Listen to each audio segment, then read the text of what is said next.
What's up, everybody? It's DisThunder from the Foosh. We're back again today for another review. This one, of course, will be on the Mezco 112 Collective Robin figure. People said for years, and granted I was not one of them, that we would never see this figure in 112. And here he is, and kind of quickly, in fact. So it's kind of wild to be sitting here staring at a Damian Wayne figure about, maybe a year after he was first shown? That's not too shabby. So Damian, probably the second most controversial Robin character, first appears in 2006 as far as canon goes in Grant Morrison and Eddie Kubert's, still one of my favorite Batman runs of all time.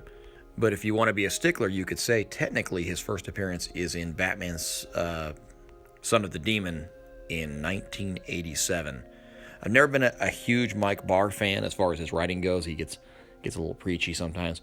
But that Jerry Bingham art is still absolutely beautiful. So if you don't know what I'm talking about, definitely check that book out. A lot of different writers have tried to sell me on the idea of Damian. Obviously, the Grant Morrison interpretation was charming in its own way, and I enjoyed it. But really, I don't think I liked the character outside of the Grant Morrison run until Peter Tomasi took over during the New 52. And honestly, it's been kind of a mixed bag ever since. But I do like the guy. He's just not my favorite Robin. I'm an 80s, 90s kid, so Tim Drake was my guy, but he's warmed on me, is what I'm saying.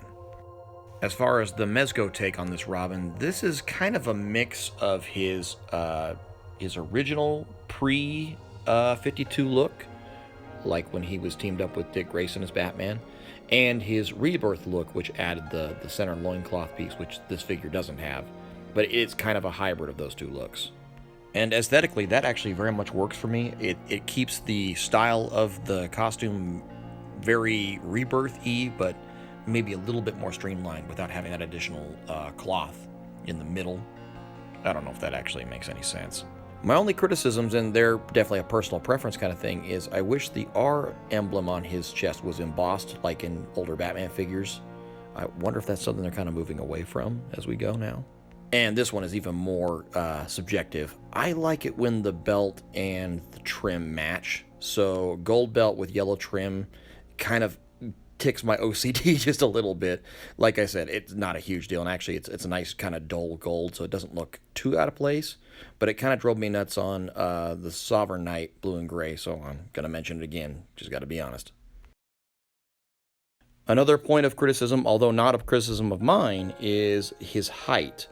And yes, he is definitely more what I would say teenage height than the pre-adolescent Damian that I think some people were hoping for. But I think the size and the style of the head sculpts leads me more toward this being, say, maybe a 15, 16-year-old Damian, which is perfectly fine for me, but I get the criticism. It's just not one I have, I guess. When we do some size comparisons here a little later, of course, I'll be able to demonstrate that a little bit more, visually, for one. And hopefully that'll help you make up your mind for yourself. I'll show him with some different Batman, and we'll see if that works for you. Let's start, however, with a little bit of articulation breakdown and kind of articulation counts where the cape is concerned. There are, I think, 5 posing wires. There's 2 outlying, 2 interior, and then 1 spine wire. And the cape is actually held on by these pretty clever little elastic bands that wrap around his shoulders. You don't need to keep those on. The neck peg and the collar will kind of keep on its own, but it's a nice feature. I like the way that's done. That's a good way to do a cape and keep it removable.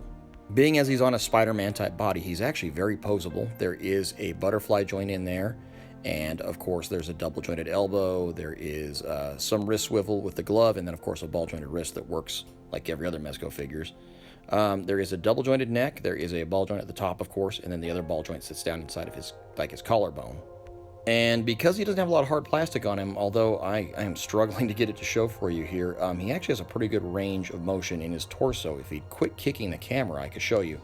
But it's also a small torso, so it's kind of a compacted range of motion, if that makes sense. However, his hip range is great, a little past 90 degrees, and then, of course, a double-jointed knee bend and pretty solid, nice little rocker ankles. And the nice thing is the skirt pieces, probably why they went with this design, don't really inhibit his range outward either. He can get a great side kick, he can damn near do the splits. And the material used for that tunic is pretty good with memory, so if you leave him standing after you've posed him around, it will go back to its base shape pretty quickly.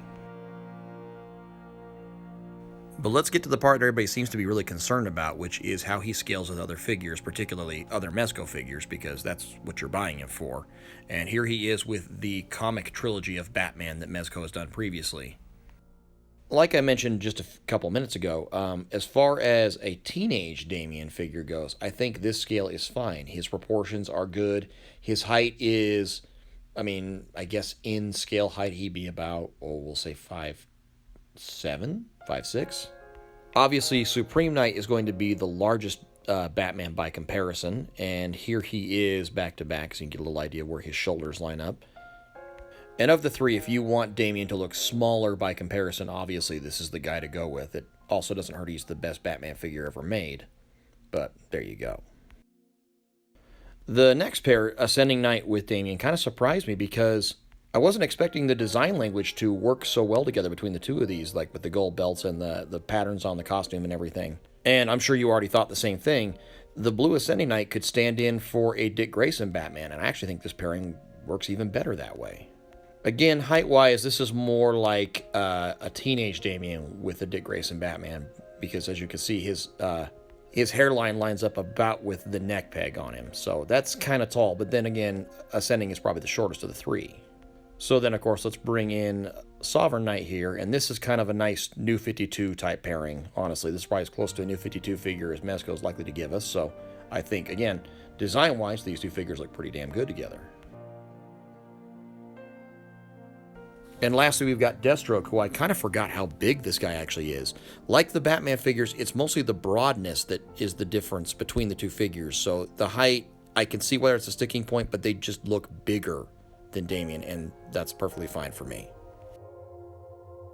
Actually, let's do one more. Let's look at my custom using the Doormat Studios tunic and cape next to the factory figure. And as you can see, that is the No Way Home Night Monkey Spider-Man body. And they are essentially the same height, the same build. So it would be pretty hypocritical of me to say, oh, I don't like his height, when I used a figure the exact same height to make a custom with. What is pretty cool, though, is you can see how different the textures are on the base bodysuits. Damian's is a little bit simpler, with just a few little techie details and knee pads, whereas, of course, the Spider-Man suit has a lot more like graphite-y texture to it. I'll be honest, I think these figures kind of both have a spot in my collection, so I don't know that I have to get rid of the custom just because the real deal's here. I still kind of like them both. Next, let's go through some accessories, especially weapons, because appropriately enough, Damian comes with quite a few. From the top, we have his collapsible bow and 3 arrows. We have his staff, a medium-length katana, 3 small batarangs, a large double-bladed batarang that can be held through the middle, and 2 of these medium, more standard batarangs. The collapsible bow is really cool because the thing actually works. There's like a detent on each side that once you get them locked in place, and well, yeah, you got to get them locked in place, you can actually get some tension on the bow. I was able to launch arrows, not on purpose, while I was trying to take pictures with it. You guys know I'm pretty terrible about going over the additional hands that figures come with, but one of these does include a throwing Bertarang effect, like he's tossing like a smoke Bertarang. And in theory, I like this idea. It's kind of a cool-looking effect, but I feel like the open palmed hand is kind of a natural for throwing. But you know what? I've never thrown a Batarang in my life, so who am I to talk? So instead of a grappling gun, Damian comes with a wrist-mounted grapple launcher that clips over the gauntlet just behind the wrist peg over a couple of the glove splines. And that also has a posing wire grapple hook that goes in it. And yeah, I like that better than the string versions that we have on older figures. This is a nice addition. My favorite accessory is this gas mask, though, that clips on top of the heads. I think it works on all 3, although the instructions say it only works on 2. It holds pretty well with friction on any of them. It has a really good design language that complements his face mask and everything. It just looks right on the figure. I think it's awesome. And that brings us neatly around to his variant heads. There are 3. You have a stoic look, which you see here. Next, we got Damian a little pissed off, which I think turned out really good. And lastly, you got one with a little wise-ass smirk. I honestly don't have a favorite. I like all 3 of these heads a lot. I just keep going back and forth between them. But if you don't like them, the cape has a posable hood. You can just pull that up over it and call it a day, which I don't do because I like all three of these heads. Still, good to be able to do that if you want to. So honestly, I'm still kind of in shock that I have this figure in my hands.